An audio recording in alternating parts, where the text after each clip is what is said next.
Magandang hapon mga kalapatid.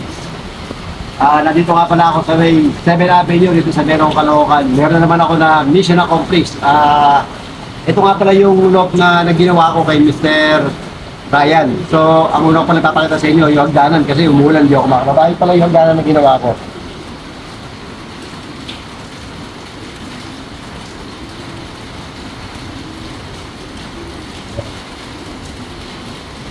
So, ito pala yung ilalim ng waiting area niya. Ito pala yung waiting area. Ito pala yung ilalim. Ang kabuuang sukat pala nito, kalapatid, is 25 by 14. So, bali umaabot siya ng 25 by 18 kasama na yung catwalk niya. So, ito pala yung ilalim ng ang waiting area. Kapag ito. So, ito pala yung pintuan niya. Sliding din. Ginawa ko na lang plain sheet, saka 1 by 1 na steel matting. Ayan o, kapatid ko. Napakaganda ang itulak niyan. So ito palang loob dito, kalapatid. Dati pala ito, 3/4 na marina plywood. So, pinapagdan sa akin ni Sir Ryan, gawin na lang steel matting na 1 by 1 para hindi raw mahirapan maglinis yung magiging lock pan niya. Para once a week na lang paglilinis. So, yung palang box skirt siya, hindi pa yung napapagawa. So, pagka naibili ka na yung box skirt na pinagawa niya, babalikan ko ulit ito para itagulit. So, ito pala yung ventilation na pinagawa niya. Yan. Yan pala batid.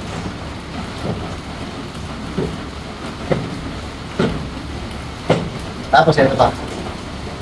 So, ito pala, pag pala nakatulak sa kaliwa, may pasukan ng ibon na to, hindi siya makakapasok pagka nandun siya sa labas.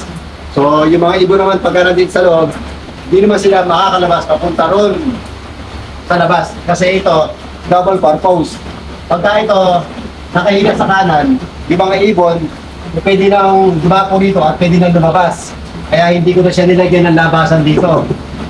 Kasi, mas okay ito para sa akin. So ito, yung bago kong design ngayon na wala na siyang labasan dito at isalama ko na siya rito sa pasukan, ito meron na nagsisilbing labasan ng mga ibon. Pag tinulak ko sa kaliwa, mga kalapatids, yan, nakasrado siya. Hindi makakapasok ng ibon sa labas, hindi na rin makakalabas yung ibon sa loob. So, double purpose siya.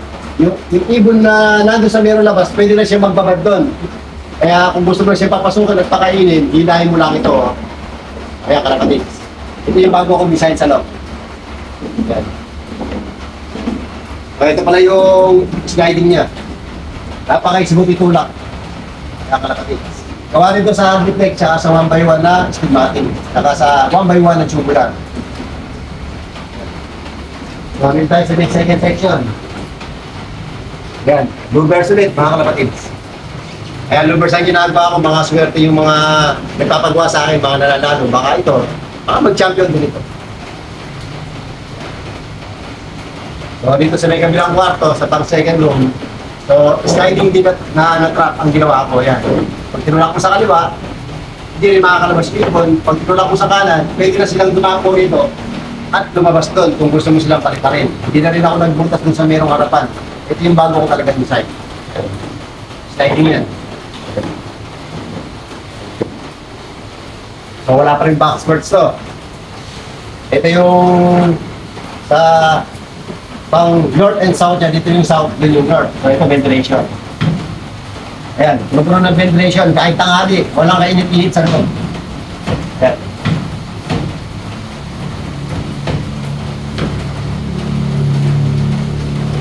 Ayan. Kahit isang daliri lang. Hila yan, mga kalapatids. Isang daliri lang, natutulak yan, mga kalapatids. Pati sa louver, walang kahirap-hirap. Isarado. Bubuksan. Hindi tayo sa pangatlong kwarto. Ito ang plano niya rito, lalagyan lang ito ng mga pasobrang inakay niya. So siguro pagka bumulang at tarin siya mag-breed, baka yun ang pinitin niyang pang-all bird. Tapos maganda rin yung naisip niya. So rito sa pang-istaka niya, ang ginawa ko rin, ganun din. So sliding din, naka-close. Kaya hindi ka mababa lang makakawala yung ibon na iingat-ingatan mo dito.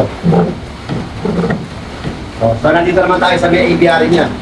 Ang sukat ng isang aviary niya, ang total kasi nitong haba ng pinaka-low lang na to is 18 by 14. So ang aviary niya, ang haba nito 6 feet. So hinati ko sa tatlo. So almost 6 feet yung bawat isang butas. Nilagyan ko siya ng paring. Kadapuan, hindi ko na siya pinagamit ng ng round tube. So ano to, mas magandang tignan kasi ito eh. So hindi pa ko siya ng kulay, ginawa ko siyang pinturang kulay brown. Ayan. Dito sa bawat kwarto na to, pwede siyang maglagay siguro mga 30 o 45 square meter. Ito dito yung sa pang stock niya. So ito yung sa pang south race niya mga kalapani. Kapares lang ng sukat at alis stock niya. Ayan. Ayan. Malinis ang pintura, same puti. Sarado natin. Ito yung pang norte niya. Napakagandang dapuan. Dahil sa merong waiting area. Ito pala yung likod niya, lugar din. Anos lahat yan paikot hanggang doon sa may dulo. Ito ang nakati. Ayan. Yung pala yung steel matting na to, yung nakikita yung steel matting na tinutungtong flooring na yan, mga kalapatids, natatanggal yan. Kaya kung gustong bumaba, kung lock na yan sa baba, pwede iangat lang yan o. Naalis yan. So yung isa na to, nakafix, yung dalawa, naalis. Ayan o. O, naalis lahat yan. Lahat ng natin sa loob, naalis yan mga kalapatids.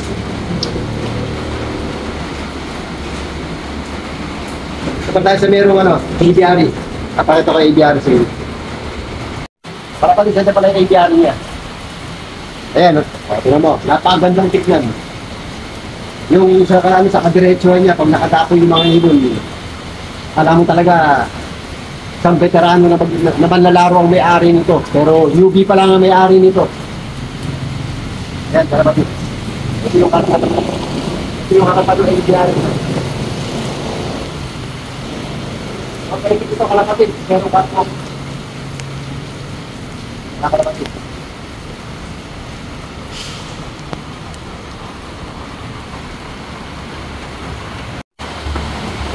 Kaya paikot yan. Ito, kaya talaga nilalagyan ko ng ganito to. Yung mga nagpapagawa sa akin, ito sinasuggest ko to pag malaki yung lock. Maganda kasi merong catwalk sa likod kasi pang maintenance. If either na merong sira ro sa likod, madaling ayusin, hindi mahihirapan yung magre-repair. Pwede naman ako tawagin, ako din na magre-repair, walang problema. Basta ako may gawa, ako rin ang gagawa. Basta tawagan niyo ako, kahit walang bayad, kahit pwede nyo lang ako tulig na malamig. Ito pala tayo sa waiting area, ito pala yung hagdanan niya. Yung sa hagdanan niya, ginawa ko lang ng, yung patungan ng bawat step is 2x3 by 1.5. Tapos yung steel matting na 1x1, tubular na 1x1 na 1.5.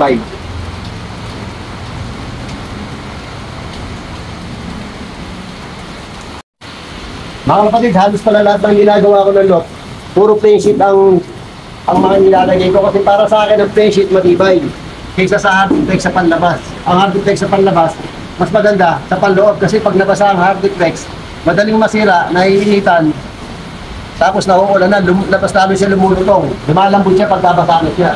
Ayan, so, bali ang sukat pala nito is 5x8 ang sukat nito. Nilagyan ko siya marin na plywood na 3/4. Yan, tapos puro Arbitex ang nilagay ko. Kaya hindi siya mainit. So ito, papalagyan pala sa salamin to ni Mr. Ryan. Pinapagawa pa lang. Kaya ito papa-airbag to ni Mr. Ryan. So ito pala yung pinaka-terrace ng harapan ng aviary niya. Kaya kalapat ito.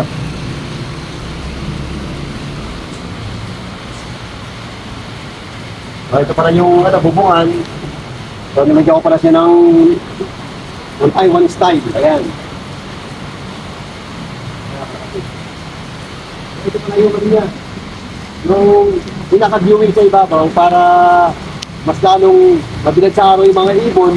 Either na meron lamang sa baba, pwede rin siya maglagay dito. Ayan, nilagyan ko po ng pinto. Ayan mga kapatid. Ito naman yung Taiwan trap niya, mga kalapatids. Double trap to. Kahit dito nila ako. So, nilagyan ko siyang stainless na 1/4. Mga kalapatids. Ayan o. Ay, isang daliri lang ang panghila, isang daliri lang ang pantulak, isang daliri lang ang panghila. Napaka-smooth. Isang daliri ang pantulak, isang daliri ang panghila. Ayan, gawa lang sa stainless na 1/4, mga kalapatids.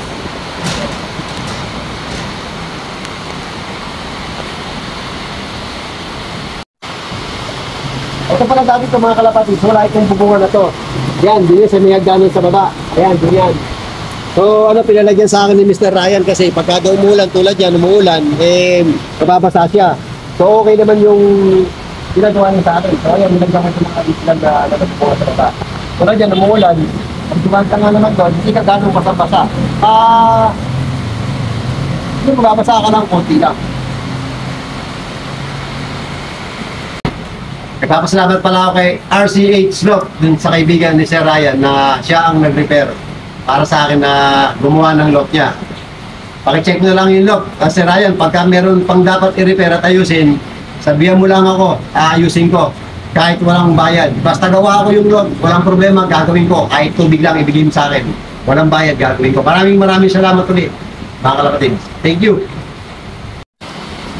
Mga kalapatids, kung baka gusto pala magpagawa sa akin, huwag lang mahihiyang magtanong, mag-inquire.